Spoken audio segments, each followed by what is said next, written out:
Пожар вспыхнул в 14:25 в двухэтажном здании, стоящем вплотную к многоэтажному гаражному комплексу. На первом этаже там работала автомойка, на втором располагался офис одной из таксомоторных компаний. Именно там, как утверждают очевидцы, и был очаг возгорания. В этот момент там никого не было. Люди находились только на мойке. Там 2 человека были, они вышли. А как вы думаете, в связи с чем может быть пожар такой? Без понятия. Газа у нас нет, скорее всего, может быть, проводка. Не поджог, ничего такого? Нет.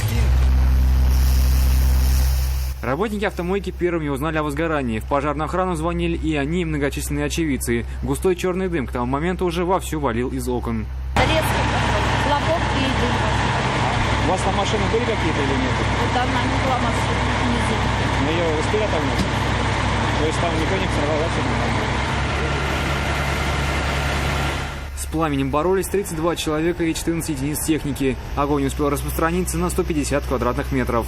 На данный момент пожарные пытаются справиться с огнем, однако многие местные жители боятся свои машины, которые находятся в соседнем гаражном комплексе. Они могут пострадать от высокой температуры и копоти.